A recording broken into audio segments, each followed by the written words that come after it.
Be ready. Start. Many girls on leaving school and beginning courses of training for office work regard the learning of shorthand and typewriting skills as the sole objects of these courses.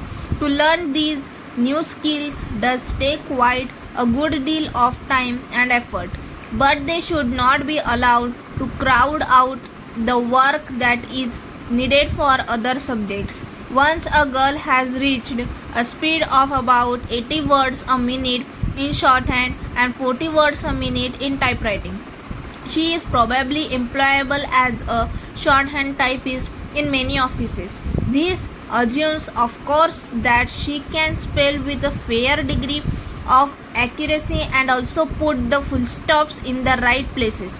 But the attainment of this standard means only that their skills have reached the point where someone is prepared to pay her for using them.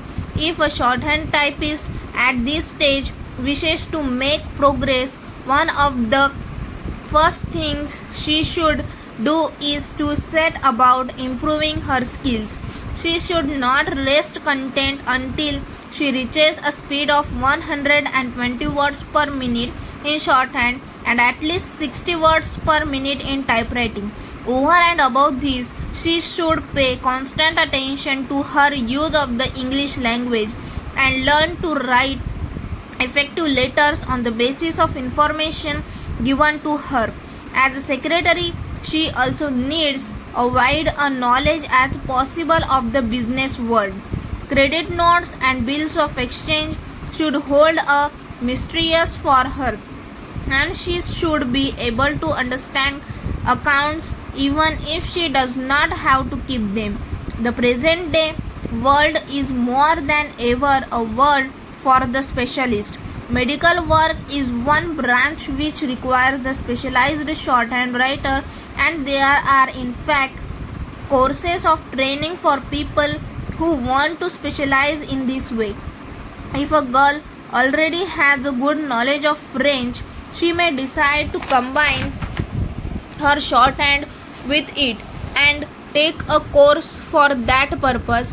Another branch of work which is very specialized is that of the legal office. Although phrase books exist for this and other special fields, a girl is unlikely to find a course offered for a legal shorthand writing. Once a speed of 80 to 100 words per minute has been reached on ordinary matter, it is good idea to begin to specialize and to aim at high speed in a particular line of work. There is, however, a growing need for girls who can combine their office skills with a knowledge of science, and although some courses of this kind have been started in America, there is nothing of the kind in this country. Before long, we may have the secretary who combines the use of a slide rule with that of her shorthand notebook. Stop.